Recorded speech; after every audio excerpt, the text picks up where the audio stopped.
विप्रधेनु सुर संतहिता लीन मनुज अवतार, निज इच्छा निर्मित तनु माया गुण गोपाल।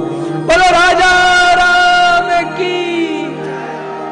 बैठ जाइए सर, अभी गाएंगे हम, चिंता मत करो, फिर उस पर नाचेंगे। एक बड़ा सुंदर भाव आ रहा है हृदय में, तो समय को भी देखना है, तो थोड़ा भाव सुना देता हूं, फिर बढ़िया से एक राम जी की भी एक बधाई गाएंगे, फिर कृष्ण जी के जन्म की ओर बढ़ेंगे। बड़ी सुंदर कथा आती है। कथा आती है कि जब राम जी प्रकट हुए तो कैसे प्रकट हुए? चतुर्भुज रूप में प्रकट हुए। जैसे चार चार हाथ लेकर भगवान आए तो भगवान को कौशल्या हितकारी कहा गया। तुलसीदास जी लिख रहे हैं ना, कौशल्या हितकारी। तो कौशल्या मैया ने देखा ये कौन आ गए, चार चार हाथ। राम जी ने कही माता जी हम आपके बेटा बनकर आए हैं, आपने पूर्व जन्म में तपस्या की थी और हमसे वरदान मांगा था, क्या चाहूं तुम ही समान सुत निज सन कवन दुराओ, आपके जैसा बेटा चाहिए प्रभु। तो हमने भी कहा था कि हम अपने जैसा कहां खोजेंगे, आप सरिस खोजो कहां जाई, नृप तव तनय हो मैं आई। तो हम बेटा बनकर आ गए हैं माता, दरवाजा खोलो, बाहर भीड़ लगी है, सब हमारा दर्शन करें। कौशल्या मैया ने कहा प्रभु ये आप बेटा बन के आए हो, 20-25 फीट का बेटा होता है क्या, 4-4 हाथ का बेटा होता है क्या, ये कैसे बेटा बनकर आए, ये लोग देखेंगे क्या सोचेंगे कैसा बेटा हुआ। राम जी ने कही माता हम जहां भी जाते हैं ऐसे ही जाते हैं, आप हमको माता जी कहेंगी, हम आप हमको पुत्र कहेंगे, हम आपको माता जी कहेंगे, हो गए पुत्र और माता। बोले नहीं प्रभु। माता पुनि बोली सोमति डोली, तजहु तात यह रूपा। प्रभु ये रूप त्याग दो, क्यों, छोटे बालक बन जाओ। बोले छोटे हो जाएं, बोले हाँ हो जाओ। राम जी ने कहा ठीक है हो जाते हैं, ओके। राम जी छोटे से बालक हो गए। बोले अब तो ठीक है। बोले प्रभु 4-4 हाथ का बालक देखेंगे लोग क्या कहेंगे, 4 हाथ का कैसे हुआ, 2 हाथ के हो जाओ। राम जी 2 हाथ के हो गए, अब तो ठीक है मैया। बोले प्रभु क्या आपको इतना भी नहीं पता कि बच्चे जब जन्म लेते हैं रोते हैं, तो आप रो, आप क्या किए महाराज, प्रभु पालती लगा करके बैठे हुए हैं कि लोग आएंगे हमारा दर्शन करेंगे। अरे प्रभु ऐसे मत करो, गड़बड़ हो जाएगा, आप रो। राम जी बोले माता जी आप हमको बहुत परेशान करती हैं, कभी कहती 2 हाथ के हो जाओ, कभी कहती छोटे हो जाओ, अब कहती रो। अरे जबरदस्ती रोए, रोने के लिए कुछ कारण भी तो चाहिए, कारण क्या है, हम क्यों रोए। तो माता जी बोली प्रभु आपको कारण चाहिए तो मैं कारण देती हूँ, क्या है कारण। बोले प्रभु कारण यह है कि आप अपने भक्तों के लिए रो दीजिए।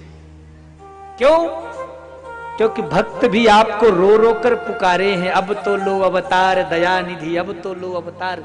तब आप अवतार लिए तो भक्तों के लिए रो दो। राम जी बोले भक्तों के लिए हम कुछ भी कर देंगे। तो भगवान ने जैसे सुना भक्तों का नाम तो प्रभु रोते हैं, और कैसे रोते हैं, सोनी वचन सुजाना रोदन ठाना। भगवान रोते हैं तो रोदन ठाना, मतलब इतना जोर से रोई कि माता कौशल्या ने अपने कान बंद कर लिए। बोले प्रभु धीरे धीरे, इतना भला कौन रोता है, इतना जोर से रोने को थोड़ा बोला था। बोले मैया ये हमारा पूर्ण अवतार है, आधा अधूरा अंशावतार नहीं है। राम हमारा पूर्ण अवतार है, इसलिए जो भी काम करेंगे हम पूरा का पूरा करेंगे, आधा अधूरा नहीं करेंगे। तो इसीलिए ठाकुर जी कहते हैं कि रोएंगे भी तो ढंग से रोएंगे, अथवा आगे चल के हमको बहुत रोना है तो पहले से प्रैक्टिस हो जाए। तो रोदन ठाना, राम जी जोर से रोए, और जैसे राम जी रोए बाबा तुलसी प्रसन्न हो गए। कोई बालक सुर भूपा।